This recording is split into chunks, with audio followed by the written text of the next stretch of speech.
Hello everyone, good afternoon. এখন বাজে বেলা 2:30 মতো। আর এই ভর দুপুরবেলা আমরা দুজন রেডি হয়ে বেরিয়ে পড়েছি এরকম বৃষ্টি মাথায় নিয়ে। এরপর রাস্তার উপর 2-5 মিনিট অপেক্ষা করার পরই পেয়ে গেছিলাম আমাদের বাহন। এরপর বাহনে চড়ে আমরা পৌঁছে গেছিলাম আমাদের স্টেশনে। আর স্টেশনে আসার পর জাস্ট বৃষ্টিটা দেখো, একদম ঝমঝমিয়ে বৃষ্টি পড়ছে। আর এই ঝমঝমিয়ে বৃষ্টি মাথায় নিয়ে কিন্তু আমরা পৌঁছে গেলাম স্টেশনে।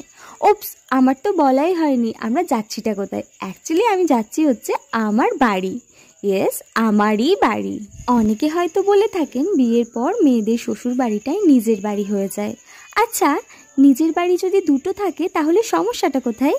যেই বাড়িতে আমি জন্মেছি, বড় হয়েছি, এতগুলো বছরের বিভিন্ন স্মৃতি সংগ্রহ করেছি, আজ কি করে হঠাৎ করে সেই বাড়িটাকে আত্মীয় বাড়ির মতো ট্রিট করি বলুন তো? যেই জায়গাটায় আমরা সব থেকে বেশি কমফোর্টেবল, সেই জায়গাটাকে নিজের বলতে দোষ কি? যাই হোক, বৃষ্টি মাথায় নিয়ে বেরোলেও কিছুটা রাস্তা আসার পরেই দেখা মেলে এমন কড়া রোদের। বর্তমানে আমরা রয়েছি হাওড়া স্টেশনে। আর এখন আমরা বর্ধমানগামী একটা ট্রেনের জন্য অপেক্ষা করছি। এরপর ট্রেনে ওঠার পর লিটারালি আমাদের দমবন্ধকর একটা অবস্থার মধ্যে পড়তে হয়। ট্রেনের মধ্যে এমন ভিড় ছিল যে শ্বাস নেওয়াও কষ্টকর হয়ে উঠছিল। আর এমতাবস্থায় আমি আমার সবথেকে পছন্দের কাজেই ব্যস্ত ছিলাম। হ্যাঁ, আমি আমার বরকে জ্বালাতে ভীষণ ভালোবাসি। আর ট্রেনের মধ্যে এর থেকে বড় এন্টারটেনমেন্ট আমার কাছে আর কিছু ছিল না, কারণ আমার ফোনে ছিল না কোনো নেটওয়ার্ক। আর আমার বর এদিকে নিজের ফোনে কপিল শর্মা শো দেখতে ব্যস্ত ছিল। ফাইনালি আমরা পৌঁছে গেলাম বর্ধমান স্টেশনে। আর এখন ঘড়ির কাঁটা প্রায় 7:30। আর কি, আবারও অপেক্ষা। বর্ধমান থেকে আসানসোল লোকাল ছাড়বে রাত্রি 8:05। সুতরাং আমাদেরকে এতক্ষণ অপেক্ষাই করতে হবে। আর এই দেখো, এখন ঘড়িতে 7:48। আর ওই দেখো, আমাদের ট্রেন কিন্তু ঢুকে গেছে।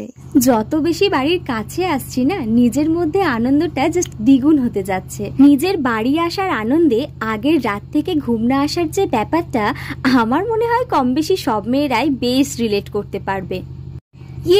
ফাইনালি পৌঁছে গেছি আমার কমফোর্টেবল জোনে। আর বাড়ি পৌঁছাতে কিন্তু অনেকটাই রাত হয়ে গেছে, প্রায় এখন 9:30 বাজে। শরীরটাও একটু টায়ার্ড লাগছে ঠিকই, কিন্তু যখন দেখলাম মা আমার পছন্দের লাল লাল চিকেনের ঝোল বানিয়ে রেখেছে, তখন শরীরের সাথে সাথে মনও একেবারে খুশি হয়ে গেল। আর আজ আমাদের শাক খাওয়া, সুতরাং রাত্রে হলেও শাক কিন্তু খেতেই হবে।